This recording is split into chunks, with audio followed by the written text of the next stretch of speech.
Welcome to the Vine Line Podcast. We based our podcast on John 15:5, where Jesus says to us, I am the vine, you are the branches.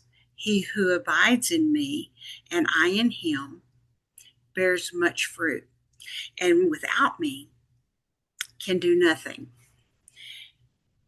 It is so important that in our daily life that we are rooted in his word.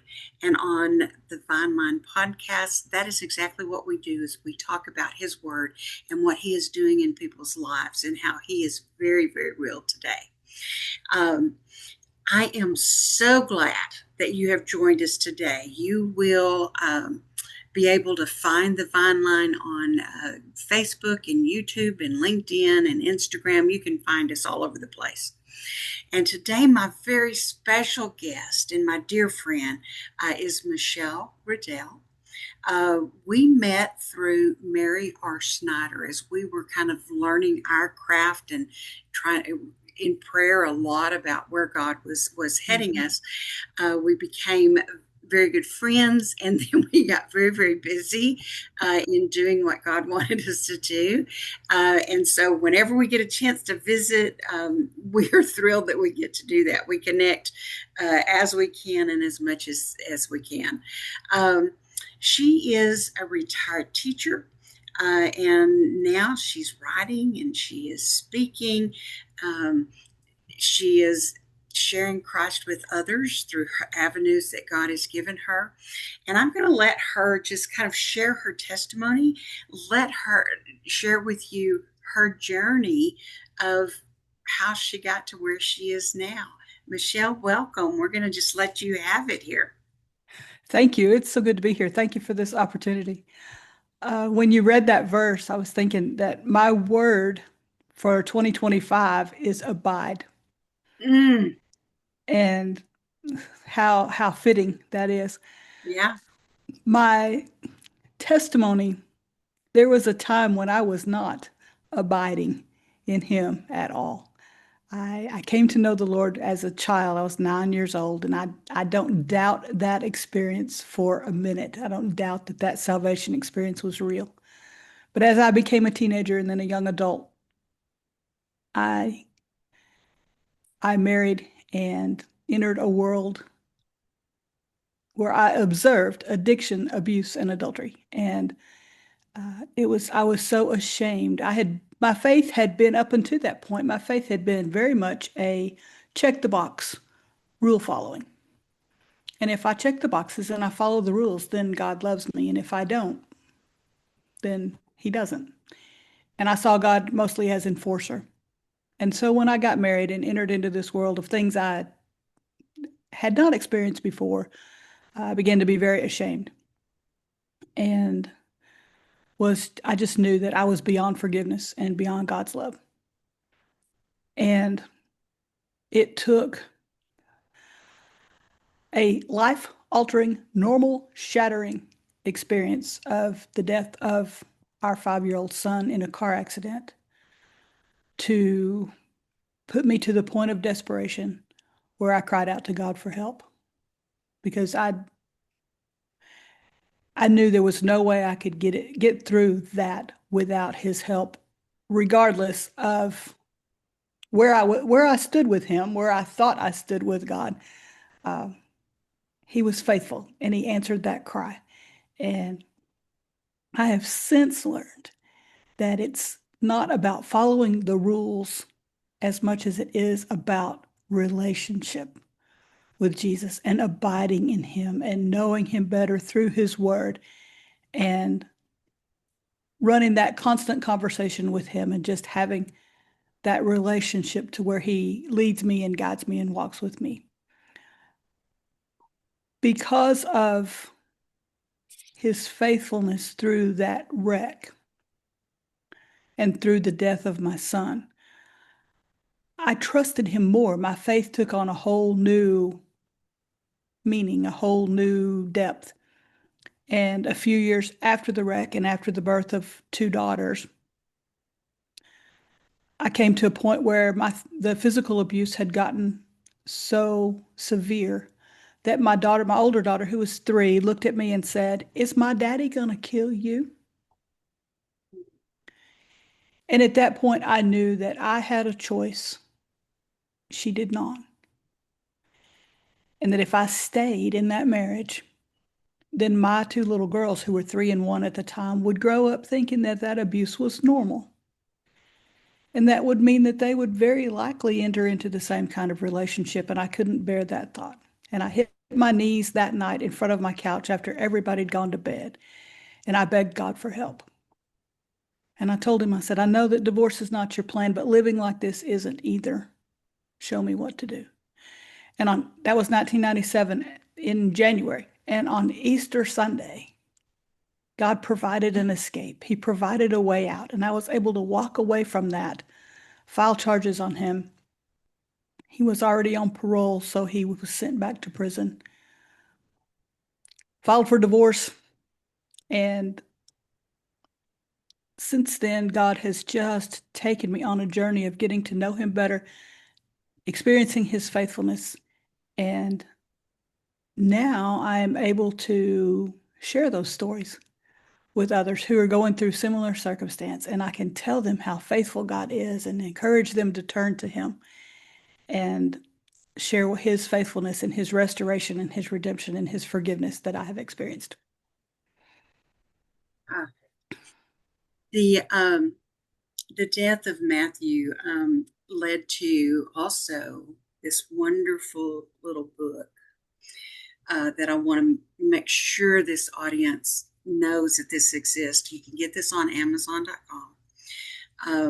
As a counselor, I use this book a lot with my clients when they come to me and they have lost a child and they just feel so helpless and so hopeless and don't know where to turn. And I will just hand this to them. I always keep someone on my bookshelf. It's kind of funny because I usually get 5 at a time. And and Michelle always knows when I get them because it I pops know. up on her screen. um, and I hand this to them, and they come back and they're like, I had a hard time getting through the first chapter, and that's as far as I've gotten. Even though this is a book that if you sit down and read it all, you could probably read it in 20, 30 minutes.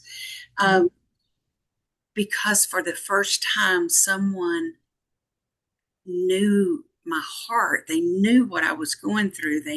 They were sharing their heart, and I did not feel alone. And so this is a wonderful little book. If you have lost a child in death, be sure and order this. It will touch you. It has impacted so many lives, and I'm so glad that this was written. The name of it is Welcome to the Club. I'm sorry you're here. And the first time I saw that title, I was like, what? But it's perfect, absolutely perfect. And so I just wanted to be sure we did talk about this because losing a child is just, it is a grief I can't even explain. And those of you that have experienced it, even experiencing it, it's hard to explain, but it's just wonderful and comforting to know you're not by yourself. And this little book helps you with that. And now you have a new book out. I do. Can I tell you how that first book came about a little bit? Absolutely, absolutely. So, one of the ways that I survive and process things with my mind and my heart is to journal. Mhm. And so that book came mostly out of journal entries that I had written through that early grief process. It's been 32 years, but a lot of these were early on and some of them were later. But then I had joined the Christian Writers Workshop in Waco and we formed a critique group out of that. And so every month I had to have something for the critique group. So I would dig out these journal entries and I had all kinds of stories about all different areas of my life. And I was thinking, okay, God, but I don't know how these go together. And in answer to that prayer, he led me to take the ones that dealt with Matthew's death and to put them together. And he gave me that title. When I talk with grieving parents, so many times we hear the phrase, "This is a club I never wanted to join." Hmm. And so I have gotten, it's interesting the feedback I've gotten on the title from people who've lost a child. The feedback has been very good. They relate to that title. The only negative feedback I've gotten on that title is from some people who haven't lost a child, and they go, "That doesn't make sense." I'm like, good. So, Yeah, yeah, yeah. 'Cause- um, And I'll tell you, it didn't make sense to me at first. And then after I read the book, I was like, oh my goodness, that's a perfect title. Absolutely perfect. so, Now, tell um, me about your this next, or the book that it's out right now. my book that's Brand out right new. now is released the 1st of August. It Okay. is, I don't know if that, it looks backward on my screen. I don't know. No, It, I think it's perfect. okay. This is a devotional for teachers. It's called From the Playground to the Battleground. And it's 40 devotions, and each one has a story from my teaching career, a little bit of application, has a scripture, has a prayer, and had a space to reflect and a space to refocus. Lost it there for a minute. Um, I taught for 26 years. I taught for all but a year and a half of that. I retired the first time in 22, went back in 23 and taught for a year and a half part-time. And when I was part-time, I was at the junior high, and we have multiple buildings on that campus. So to get from the parking lot to my classroom, I had to go through an iron gate, swipe my card to go through this locked gate. It would slam behind me. Mm, And it was eerie to me every time. I teach in a jail ministry. It doesn't bother me when that door slams behind me at the jail. It bothers me when I walk into the school and I've got this iron gate, and I thought, why is this so much harder than it used to be? Why is teaching in year 26 harder than it was in year 5 or 6 or 10? And the safety of that is a big issue. Uh, right. that underlying fear always of, or maybe not even fear, but that underlying thought of, can I keep my students safe? What's going to happen today? Who might come in here that would do us harm? And that's just an underlying thought, and everything rests on top of that. So I wrote this devotional, and it has a couple of days that deal with that. Most of them don't deal with that security type thing at all, but it just talks about the battleground moments in teaching. Some of them are really hard, dealing with difficult students or difficult parents, or dealing with things that come down from the state or from administration that are hard to deal with. Those are battleground moments. But then you have the playground moments. Those when you see the light bulb come on in a kid, when a student figures something out for the first time, or you hear a student teaching somebody else something that they've learned, those far outnumber the battleground moments. And so that's what I talk about in that devotional is playground moments and battleground moments, and how do we find the joy in all of it. So, And you know, as I was reading it, and I haven't finished it yet, um, I was thinking, parents are always looking for a gift for their teacher, the teacher that's teaching their child. This is a great gift, I think. yes, Um, yes, and I, as a matter of fact, I have a couple of cousins. I'm the youngest of four, and everybody's a teacher but me. I'm a counselor, and somebody said, "Yeah, you just are a teacher in a different arena." yes, And I'm like, yes. "Yeah, I guess I am." You just have different students. Exactly. Um, I have cousins that are in the teaching field, and I thought I need to buy about 10 of these just to give as gifts for Christmas because there's so many in our family. Now, you mentioned the Writers Conference or the Writers Club that you're a part of. Now, Yes, there is a Writers Conference that you guys do every year. When there is that is. coming up? I am the co-director of the Waco Christian Writers Workshop, and we have a kickoff conference in January. For January 26th, or 2026, it will be January the 31st. It's always the last Saturday. So January 31st, 2026, It's a 9 to 4 one-day conference. Lunch is included. We'll have registration details up soon. I just did a save the date thing to post this morning. And we will have Peg Arnold, who's a speaker and author from Colorado, who will be coming to talk to us, and Frank Ball, who is a writer, publisher, editor, guru. He's coming. And we have Russell Rankin, who is head of a marketing department at Baylor, and he does journalism and marketing and all of these things. And so those will be our three speakers. So January 31st, Okay. the And Wake Up I love Writers that Workshop. conference. Yeah, I love that conference. If you are a writer, that's the place to be. You get all kinds of information, and you get to see a lot of the new books that have come out, and it's a wonderful conference. I think I've missed one actually. I I missed think, yeah, last this will be the fourth one that Linda and I have done. So yeah, you've been there almost every time. year. So Yeah, I love meeting the speakers and hearing the information. I learn something every time. Um, Now, you also have a podcast going on. yes, we do. So I met these friends of mine through the Christian Communicators Conference.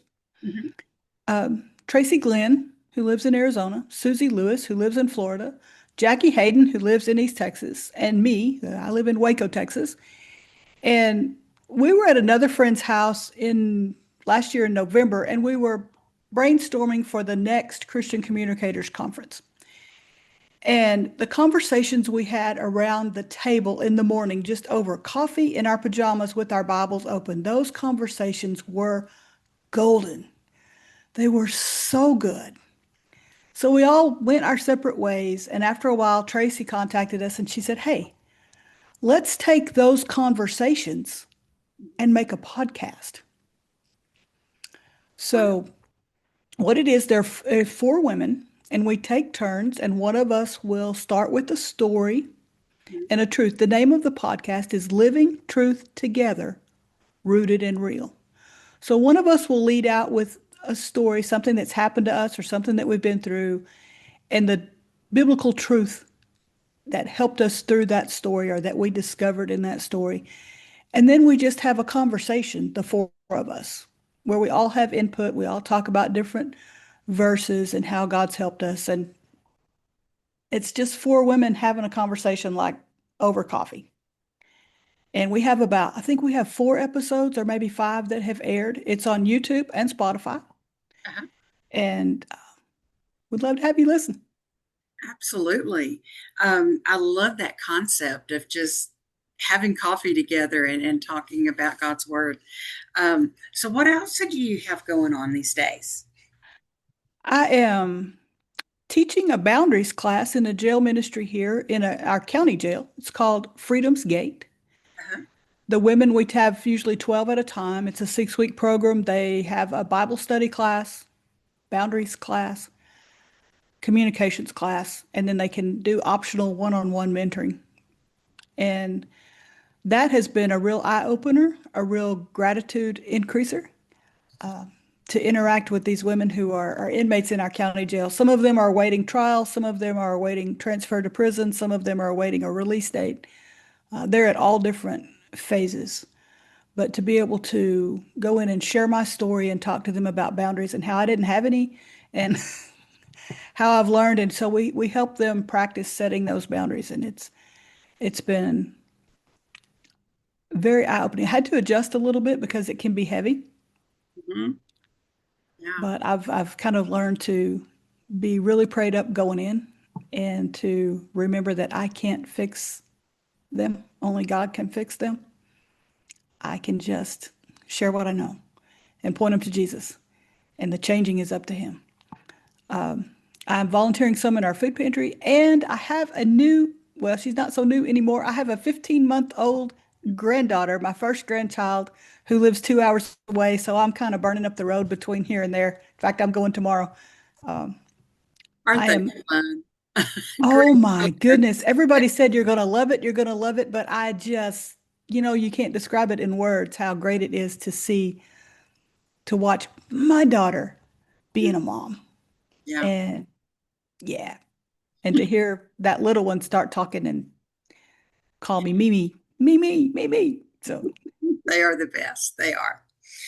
Um, the Vine Line podcast is sponsored by G&G Ministries, and so I just want to kind of, those of you that follow us, want to give you kind of an update on a couple of things we have coming up.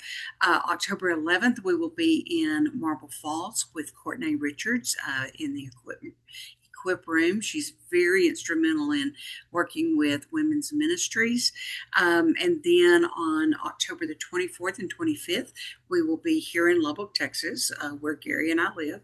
And we will be involved with the Fresh Grounded Faith with Jennifer Rothschild. She will be here for a couple of days, and we'll get to hang out with her. And we're very excited to work in both of those for October. Michelle, thank you so much for just sharing with us today, letting us get to know you a little bit. You're such a blessing to me personally, and you have just impacted lives and touched so many since I've known you. I've just kind of stood back and watched it happen. And I'm just so thankful that you allow God to lead you and share. Now, the links of how people can get in touch with you, I'm going to post those. Her books are on Amazon.com. Her podcast, as she said, is on Spotify and what? YouTube. YouTube. And then, let's see, she's also on Facebook. And I will post all of those so that whenever you see this podcast, you can just click on them and look at her stuff. And I hope that you will join her and follow her because I promise you it will be a blessing every time you get to interact. Thank you guys for listening today. And I just pray that you have a blessed week. Thank you.